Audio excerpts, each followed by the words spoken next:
That's the sound of a big deal. At Wayfair, that sound happens a lot. Dream sofa for half the price? Big deal. New dining table you've been eyeing for months? Big deal. Finally picking up those last few pieces and finishing that bedroom? Now that's a really big deal. Whatever your home needs, Wayfair has the selection, the savings, and over millions of 5-star reviews to back it up.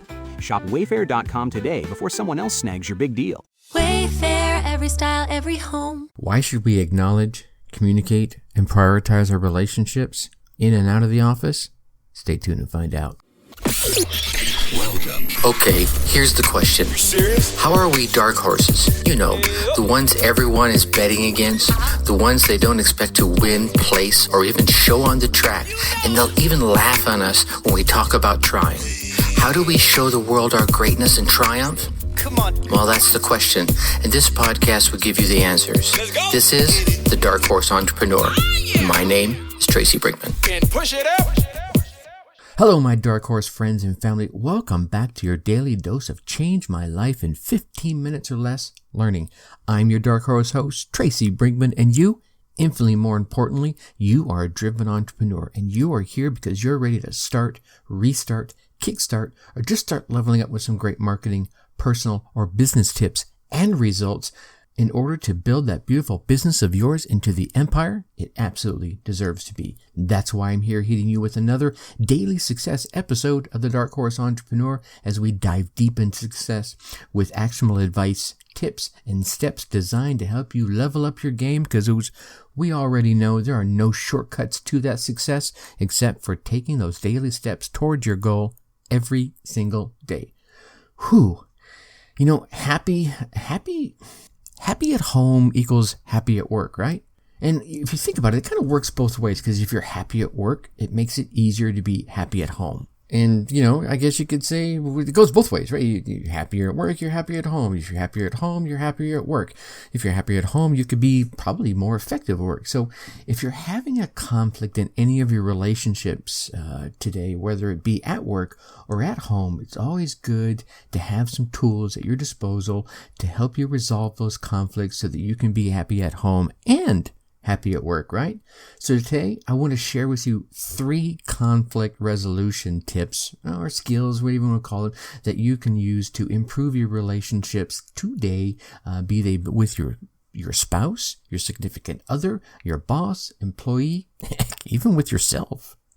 And I think number 1, and probably the most important one, which is probably why it's number 1, right, is to acknowledge the conflict even exists. Now, you know, to so many of us, it's going to sound like common sense, but you know what? Well, it is, but often I think common sense isn't quite so common as we'd like it to be. Many times one partner or the other is going to refuse that there even is a problem in the first place. So in order to take a single step forward in conflict resolution, both parties, and hopefully there's just 2, but there may be more than 1, there could be 3 involved in this confrontation, but all the parties involved are going to have to acknowledge the conflict is there. Now, I'm not going to spend a whole lot of time in this episode. You know, how do you get one person to admit it, right? That there's even an issue in the first place.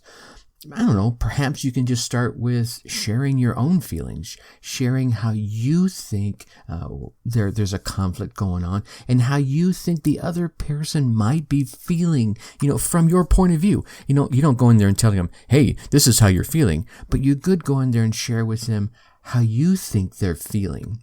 And I would avoid going at it from aggressive, you know, no attack manner, because, you know, that could quickly spiral out of control. And, you know, we're just trying to get the dialogue started, aren't we? And that kind of leads us right into number 2, communicate. Communicate despite the conflict. I think many people think that happy couples and profitable partnerships do not experience conflict inside their relationships. Well, to that, we all have to say nonsense, right? All relationships experience conflict. I think it's really, the magic is, how do you handle the conflict? Because it's all about the handling of the conflict determines the level of happiness as well as the longevity of any given relationship. So that's why good communication is going to be essential as a relationship tool, as a way to hold it together, to keep it healthy, so it makes it a key for a good, healthy conflict resolution. Now, this is going to be true whether this is a personal relationship, a brother, a sibling, a mom, a spouse, or as well as your business relationships. And finally, and certainly not least important, is prioritizing the relationship over the conflict within the relationship. You're going to have to make a conscious decision that whatever you and your partner are in conflict about, it is certainly far less important than keeping the relationship together in the first place. You are going to have to decide that your relationship in and of itself is more important than just being right.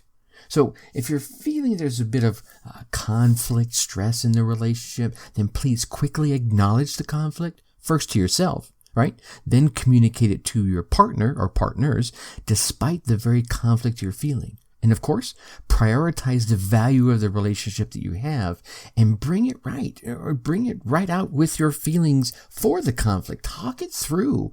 I mean, I'm willing to bet that you and your partner or partners will come out of it feeling way better, right? That's good speaking. Way better, and quite probably a little bit closer as well.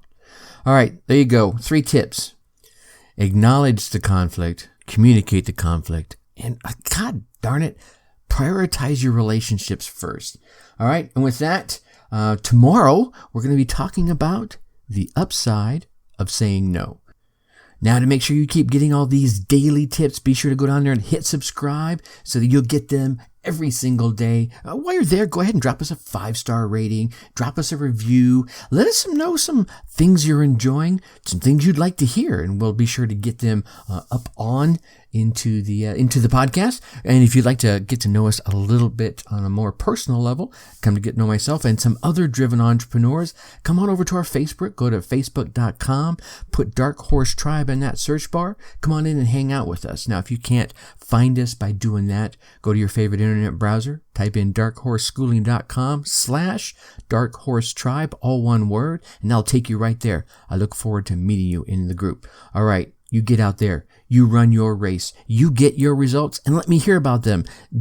Email me at Tracy@darkhorseschooling, or let me know in the Facebook group. Until then, I'm going to leave you as I always do. Think successfully and take action. Thank you for listening to the Dark Horse Entrepreneur Podcast. You know this! Thanks for tuning in. Check us out at www.darkhorseschooling.com. All right. My name is Tracy Brinkman.